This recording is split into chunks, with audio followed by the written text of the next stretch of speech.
Hey guys, AJ here, back with another one. So today we're gonna look at some more foolishness from the news. And yeah, guys, this is we're gonna talk about IVF and how if you look at any Instagram or what is it called, TikTok or YouTube, you see all these women saying if they're I don't need a man, I'm gonna use IVF and have a baby even when I'm 50 or whatever, and they don't realize that IVF costs a lot of money. And oftentimes it doesn't work. It's not an alternative. It's a last resort. And people are acting like, oh, wait, this is something that's going to work.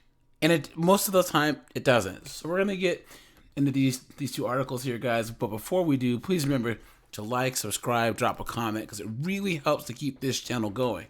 So, guys, you can see this was back in 2014. Record number women using IVF to get pregnant, right? Now you might say that says, from what that seems like, it seems like a record number of women are getting pregnant. Yes, but the numbers that are using it are a record too, meaning that there's a record number of women using IVF that also are not getting pregnant. So here it says, looking only at the IVF treatments that use fresh embryos from non-donor eggs, the number of women under age 35 who gave birth using IVF was about 40%, compared with only 31% between the ages 35 and 37, and only 3.9% of 42-year-olds got pregnant as of IVF. So you see, guys, people think that, oh, it's going to be this 80% chance, 90% chance, and that's just not the case. Look, 35-year-olds have a 40% chance, right? So that leads us to this article here. Their IVF journeys did not end with children. Here's what these young women want you to know, and here are these knuckleheads right here, right? And the reason why I say that, guys, is because a lot of women, it used to be the IVF was for women who were born with the inability to have children, right? Or maybe they had some type of like accident or disease and it messed it up. But there's a lot of women now that just waited too long. They didn't prioritize marriage or kids, and now they are trying to have sink one in at the buzzer, right? And oftentimes it doesn't work. So it goes. When Jennifer Aniston opened up about her struggle with IVF while trying to start a family, she gave a voice to people who've undergone the arduous infertility journeys that ended with no biological children. And Jennifer Aniston, she's 52 trying to have kids. 52 years old. IVF is a method of assisted reproduction that involves removing eggs from the ovaries and fertilizing them outside the body. The resulting embryos are then placed in a woman's uterus in hopes that they spur a pregnancy. Here we go, guys. The procedure is not cheap. Each cycle can cost between $12,000 and $17,000 out of pocket, according to one estimate. Although in some places it's covered by insurance. But guys, there's another factor there that you might not know. They have to do genetic testing for every round, and that costs like another 10 grand, right? So if you do that, that could mean that it can cost up to $27,000 for each try, okay? So CNN talked to 4 women who tried IVF unsuccessfully. They described months of daily shots, ultrasound, and lab work, of long waits, hope, and disappointment, of financial strains, of course, and painful questions from loved ones and strangers alike on why they don't have children. So the current infertility narrative, here you go, guys, is dominated by success stories as people seem more willing to talk about those experiences after they become apparent. For those of us who close our infertility chapters without a baby, we're often met with unsolicited advice, reinforcing the narrative that we obviously gave up too early, says Katie Seppi, age 40. So basically, she's saying, look, all the stories that you see, guys, on TikTok and Instagram and in the news and stuff, those are the women it actually worked for. But they don't talk about the women that it didn't work for. You know? So, here we go. So this is this Katie Seppi person. Katie Seppi struggled with infertility for 4 years, and in April of 2017, she turned to IVF. She picked baby names in a birthing center and had a room for her nursery at her home in Salt Lake City. But after one cycle of IVF, her embryos were not viable. The process worsened her fibroids, her non-cancerous growths in her uterus, and her endometriosis, a condition in which the uterus lining grows inside the uterus. She decided not to pursue a second cycle after her reproductive endocrinologist warned that it would lead to a similar outcome as the first one. And guys, that's another thing that they don't really tell you is all the health problems that come with IVF. And what's even crazier, guys, I'm going to do a video on a story of a woman who took the Plan B pill like 8 times in like 5 months or whatever. In like 5 weeks, and now she can't have kids. That's a thing too.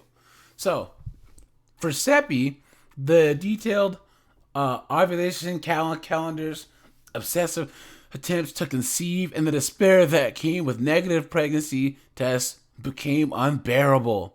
After weighing all of her reproductive health concerns, she decided to end her motherhood journey and get a hysterectomy in 2017. A decision that initially plunged her into a grief that she described as all-encompassing. So, guys, that's just the thing about women. I would say 95% of women want kids. 95% or more. And there's this modern woman thing of lying and saying, I don't want kids, blah, blah, blah. Most do. And here's the thing. They oftentimes have that late 30s, early 40s aha moment, and then all of a sudden it's depression. And look at this one. Look at that haircut, dude. Come on. Anyways. I'm one of the lucky few who had IVF coverage through my employer, so it didn't come as a financial sacrifice for me, but I stopped to protect my physical, emotional, and mental health. My heart would shatter every month when I got my period, and I did not know how much more I could take.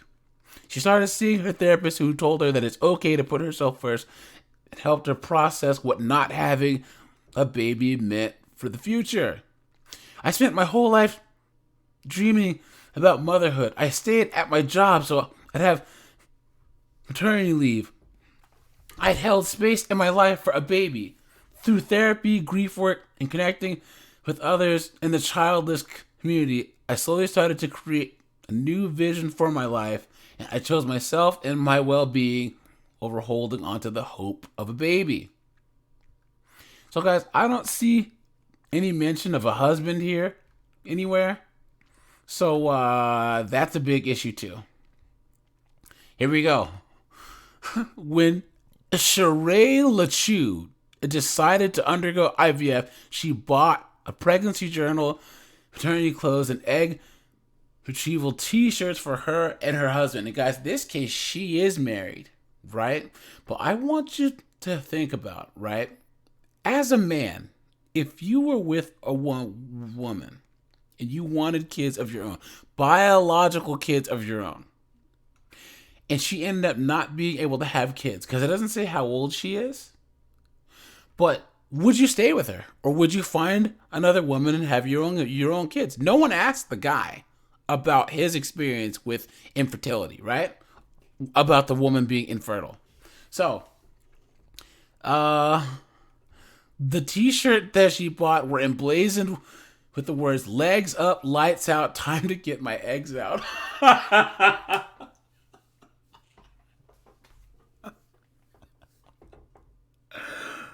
These fucking people, you guys. How sad is this, right? Okay. So LeChue, who lives in Charlotte, North Carolina, had gotten a good feeling about it. But she bought about a dozen white and gray onesies and a couple of additional pink ones, hoping for a baby girl. Here you go, guys. Her first 2 rounds of IVF were unsuccessful.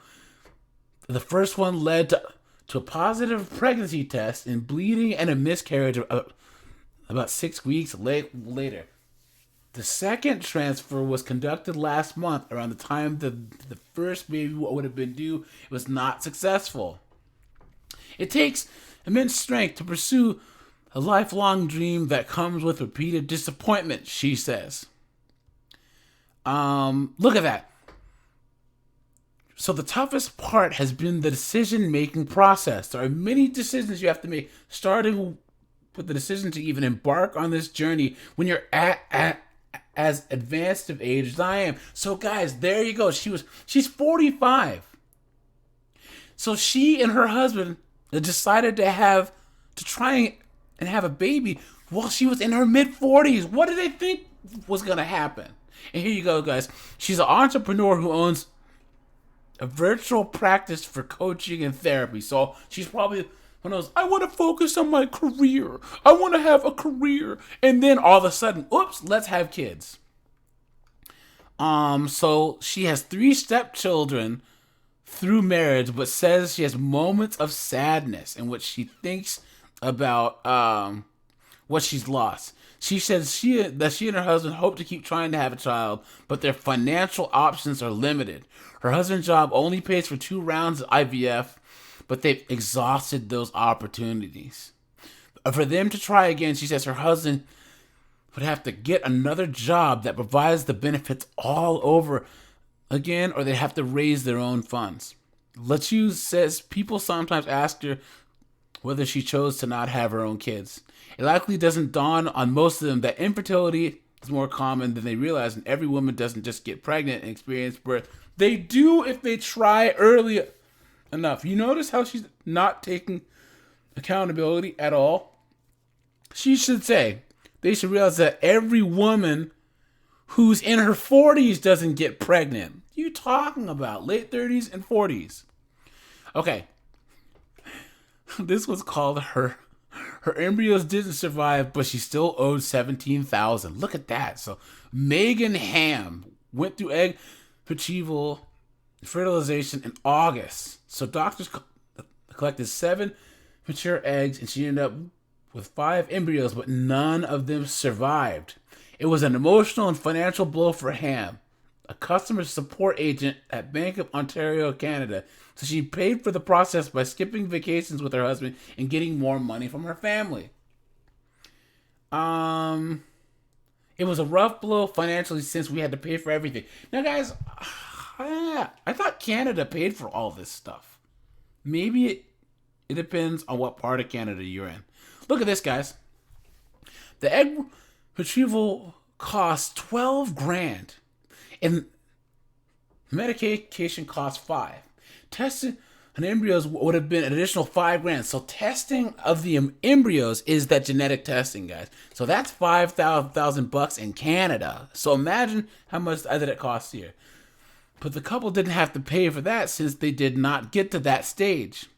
In Ontario, the provincial government pays for 1 egg cycle retrieval, but there's a wait list of nearly 2 years, she says. She says she and her husband paid out of pocket, but their names remain on the list.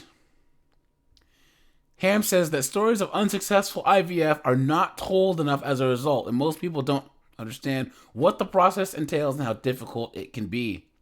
Anderson's stories shed light on these struggles and may help reduce stigma for those who feel that they are judged for not having children. So, guys, she is right. Like, if they were to tell more negative stories, I honestly believe that these modern women wouldn't be like doing this I can do IVF. You know what I mean?